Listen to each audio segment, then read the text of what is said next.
see. I guess it was that one.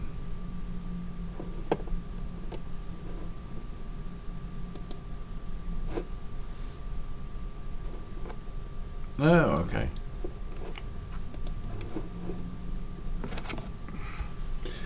I don't know if it is sort of hanging off the screen there, but maybe that's better. No? Standard view? Ah, that's more, okay. So on this monitor you can see all of it. On this one, let me see, if I just make it fit right there, it's more viewable.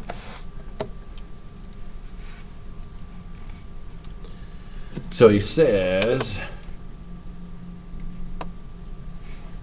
the velocity profile of a liquid flowing through a pipe is approximated by a truncated conical distribution as shown in figure 1. I guess that's this one. Suppose that V, I guess that would be this part right here, is 3.5. Hint, the volume of a cone is that. So you got to think about it. Let's see if I don't know if I'm a great drawer. So I'm trying to do a conical section. Okay. So here's your conical section. So essentially, you could think of it like, maybe his drawing might be better. Mine looks funny. So it's like a cone, but essentially if you did a cone and you subtracted the other cone from it, that's what you would get. And so the thing would be is how far would you have to go? And from what I can tell, it's fixing to say your radius would be 1.5. Yeah. So let me try to what just. What I can't figure out is the height. Yeah. So let me do this. We'll just use this figure completely. So if it comes over, maybe I'll do it up here. You know what? I'll do it up here, a little bigger. Okay. So I'm gonna make it bigger. So it comes over to here, and at this point, what do you say? Oh, 3.5. So it's 3.5 high, and it moved over 0.3. I could say it would move over another 0.3, and another 0.3, and another 0.3, because that's 0.6. So eventually it'll be, you know what, I should have done that. I should have done it like that. Eventually it'll be all the way up here. So the question is, how high is it? My guess, what's 2 times that? That'd be 7. So what you would do is take the R, which would be, okay, so this would be 3.5, and this would be 0.3, and this would be 0.3. So what you could do is take the first cone, which would be 1/3 pi, and the first cone being the big cone, the everything the cone. Yeah, the red and the blue. blue. Yeah. So you take R. It would be 0.6. Yeah, squared, and the height would be 7. Now, where did you come up with that 7? That 7 is 3.5 and 3.5. yeah. So this got to be, eventually it's got to close down to a point. Okay. So. Okay, I couldn't figure out height. Height is up and down. Yeah. Yeah. We're really doing left and right. And then 1/3 pi, and now it's the tiny cone. 0.3, right? Yeah. And then you do 3.5. yeah. So that'll give you the volume of the red. Now the key is, okay, velocity of liquid, okay, now approximate, determine the average flow. So then what you've got is you've got a volume right there. But what you're wanting is the average flow. And so the real flow looks like this. Hang on. But the average flow is going to be like so. So the volume of this is going to be the average flow, V, say average, times the thing is it's going to be pi, because it's going to be, okay, so let me make it, I'm going to do it again here.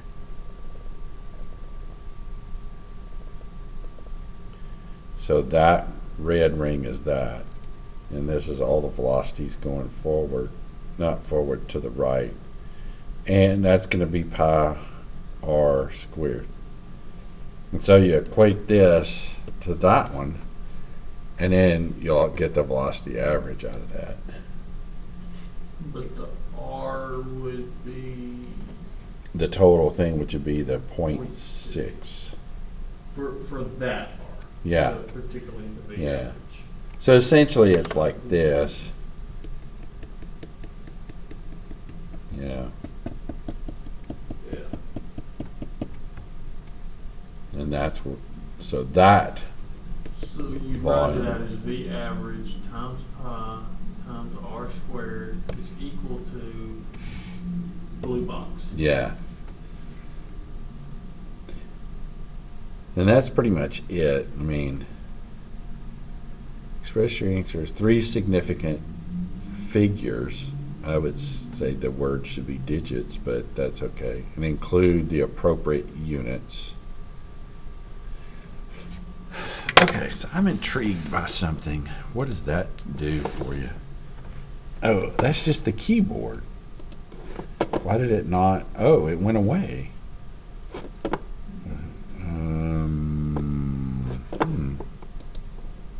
There it is. You know what? Maybe it has something to do with, here, let's do this.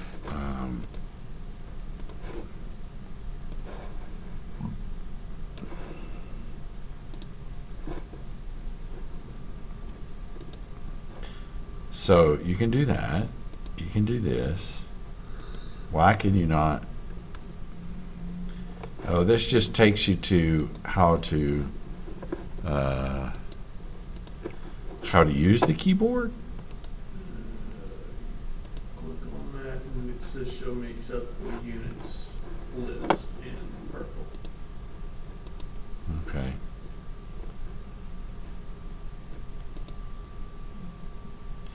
Oh, there. Now there. Oh.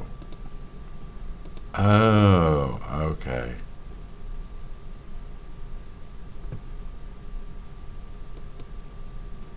Okay.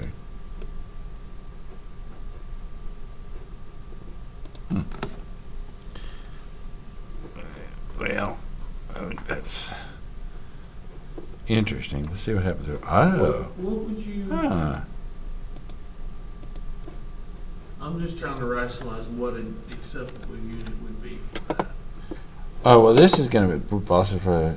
Feet per second. Yeah, it's going to be feet per second, the same thing as that.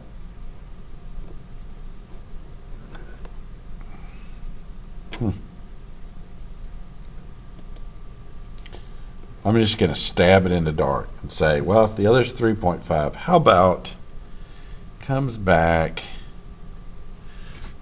I'm going to say 3. I'm going to say feet per second. Let's see what happens. Oh, it did that. Okay, let's try this. 2.6. 2.7.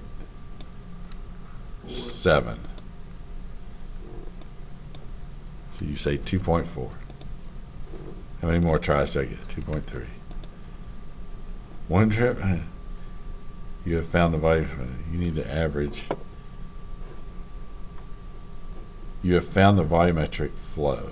You need to find the average velocity of the flow. Okay, I'm going to go ahead and 2.0. There it goes. There you go. Of course, it probably took off points for me. You got 0 points out of that problem. Oh, okay. Like, I mean, it gets down to like ridiculous amounts of deductions for every time it takes off points. All right. Consider the fluid having a velocity profile shown. Suppose the U max is 0.9 and the channel height of the channel is 4 meters wide. Determine the average velocity of the fluid. Well, that's not that bad. I could almost look at that and figure that one out. That's it. There's 3 things. Okay, so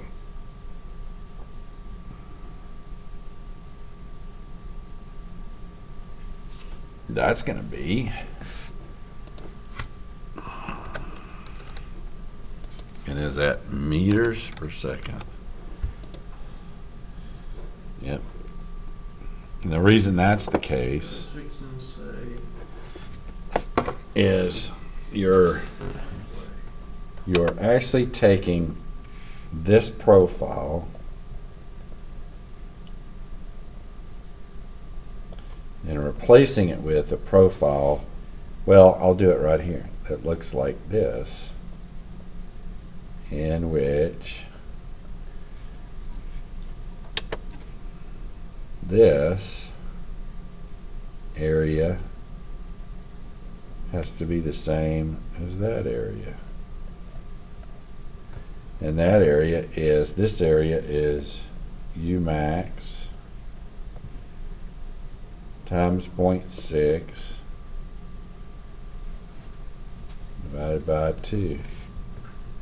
And this area is U average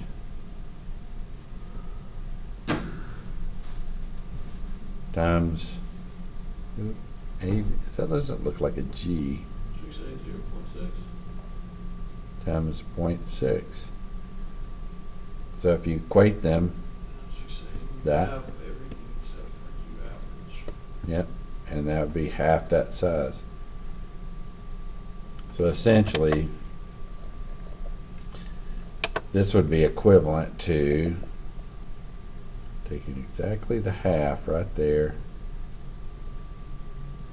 because this amount of area is the same amount as this area, and therefore that's what it's going to be. So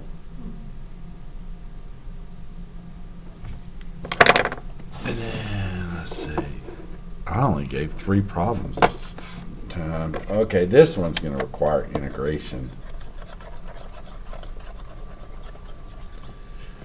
Liquid in the rectangular channel has a velocity profile defined by a diet equation right there, where y is in meters. Determine the volumetric discharge if the channel width is 2.6. So the volumetric discharge is going to be cubic meters per second. So what you're going to want to do, okay, hang on.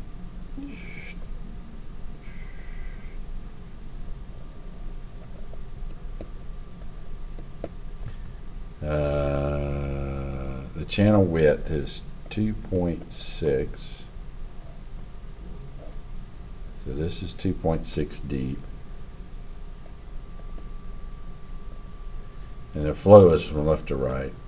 So really what you're doing is you're integrating over the entire area, the area of the velocity, which is the same thing as, I should have made the little space there. 2.6, you're integrating over the whole thing. 2.6, because it doesn't change, any slice you take, it remains the same. Integral of U And this time, he doesn't explicitly draw this, but this is supposed to be the y-coordinate. dy.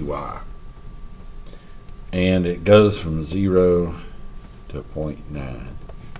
So all you have to do is you just take that, stick it in there, and integrate it and put it in as it's 0.9. And so that'll be the volumetric discharge. I wonder if he asked, oh, he does. He has a part A. I bet he asked for the average. No? It just says part A. There's no part B that I can see. Okay, so that's all he's wanting. What does that arrow down do? Oh.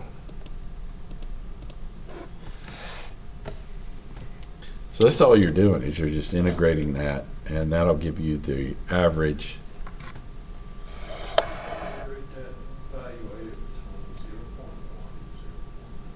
Yeah. Or 0.0 and 0.9. That. Oh yeah, not 0. That's pretty much it. So that's a simple set of problems there.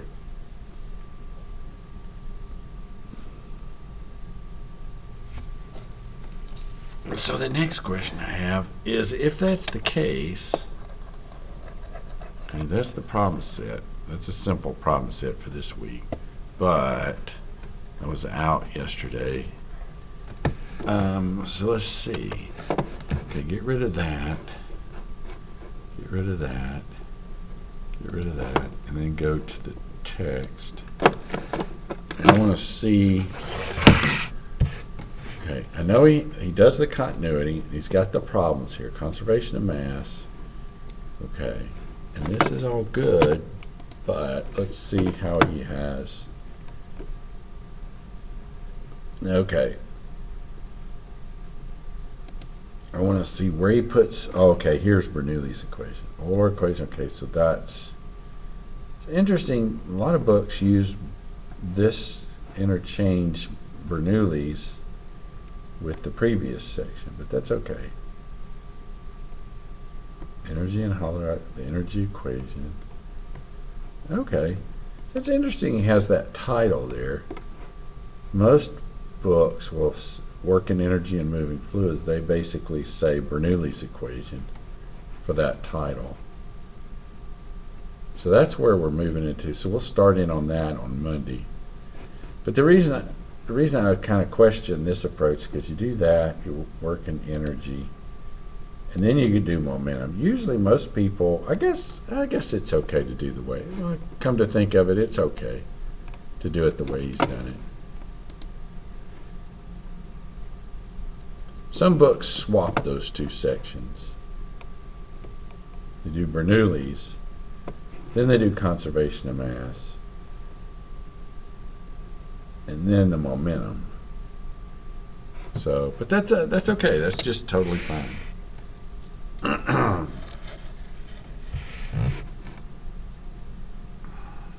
It's okay. All the materials there, the necessary materials there anyway.